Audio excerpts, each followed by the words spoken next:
नमस्कार, मैं हूं आपके साथ रोहित। समाजवादी पार्टी और बीजेपी के बीच 36 का आंकड़ा रहता है, ये बात तो आप सभी जानते होंगे। जब से अखिलेश ने सपा की कमान संभाली है, इन दोनों पार्टियों के बीच तल्खियां और भी ज़्यादा बढ़ गई हैं, जिसकी वजह से दोनों एक दूसरे पर निशाना साधने का एक भी मौका नहीं छोड़ते हैं। और इस वक्त तो वैसे भी चुनावी माहौल चल रहा है, जिसकी वजह से सपा और बीजेपी के बीच वार पलटवार और भी तेज हो गया है।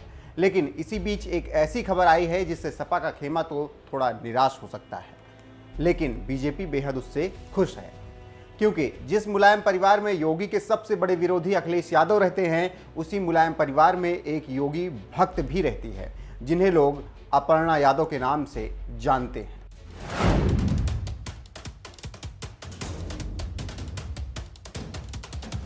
अक्सर अपने बयानों और सूबे के मुखिया योगी आदित्यनाथ की तारीफ की वजह से सुर्खियों में छाई रहने वाली अपर्णा यादव वैसे तो समाजवादी पार्टी से ही जुड़ी हुई हैं। साल 2017 के विधानसभा चुनाव में पार्टी ने उन्हें लखनऊ की कैंट विधानसभा सीट से टिकट भी दिया था, लेकिन अब जब एक बार फिर से यूपी चुनाव करीब आ रहे हैं तो उनकी बयानबाजी ने सपा को थोड़ी बहुत टेंशन जरूर दे दी है।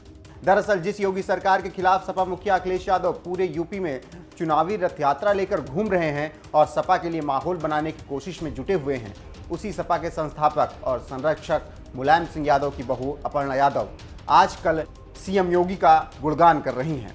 हाल ही में एक हिंदी न्यूज़ चैनल को दिए इंटरव्यू में अपर्णा यादव ने न सिर्फ दिल खोलकर योगी सरकार की तारीफ की, बल्कि उन्हें एक्शन ओरिएंटेड मैन भी बता दिया। इस इंटरव्यू में अपर्णा यादव ने सीएम योगी आदित्यनाथ को महाराज संबोधित करते हुए कहा, आदरणीय महाराज जी का मैं बहुत सम्मान करती हूँ। वो एक गौरक्षक हैं और बहुत ही सिंपल व्यक्ति हैं।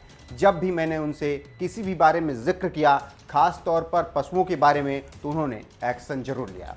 वो एक्शन ओरिएंटेड मैन हैं। मैंने हमेशा देखा है इतने बड़े पद पर रहकर भी पशु का मैटर जब भी जाता है तो मुख्यमंत्री जी ने हमेशा प्रायोरिटी पर लिया है। उन्होंने ये नहीं समझा कि ये पशु का है या गाय का तो इसे छोड़ देते हैं। ये क्वालिटी है जो आदमी की संवेदना दिखाती है कि वो कितने संवेदनशील हैं। इसी तरीके से वो काम भी करते हैं और नीतियाँ भी बनाते हैं। वो बहुत ही अच्छा काम कर रहे हैं।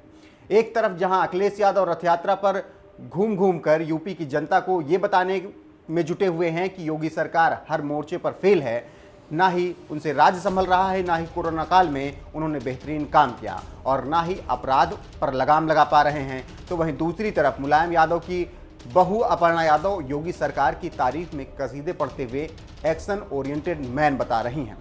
यानी एक ऐसा मुख्यमंत्री जो एक शिकायत पर तुरंत एक्शन ले लेता है। सीएम योगी के काम की तारीफ करने की वजह से ही अपर्णा यादव अक्सर विरोधियों के निशाने पर रहती हैं, लेकिन वो भी कम नहीं हैं। ऐसे विरोधियों को करारा जवाब देने के लिए अपर्णा यादव भी सवाल दाग देती हैं कि नेताजी और अखिलेश भैया ने भी तो शादी में पीएम मोदी को बुलाया था, तो फिर बीजेपी नेताओं से मिलने और योगी सरकार की तारीफ करने का आक्षेप सिर्फ अपर्णा यादव पर ही क्यों लगता है। एक तरफ तो अपर्णा यादव योगी सरकार की तारीफ करती देखी जा सकती हैं, तो वहीं दूसरी तरफ योगी सरकार भी उन पर मेहरबान नजर आ रही है। तभी तो पिछले साल जून में ही योगी सरकार ने अपर्णा यादव को वाई कैटेगरी की सुरक्षा दे दी थी।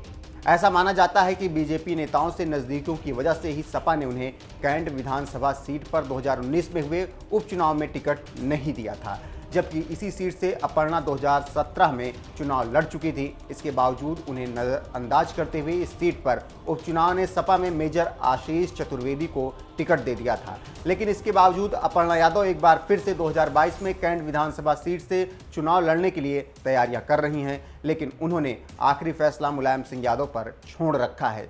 वो जहां से कहेंगे वहीं से वो चुनाव लड़ने के लिए तैयार हैं। बहरहाल जिस तरह से मुलायम परिवार की बहू होने के बावजूद अपर्णा यादव योगी सरकार की तारीफ कर रही हैं, इस पर आपका क्या कुछ कहना है? अपनी राय हमें कमेंट करके जरूर बताएं।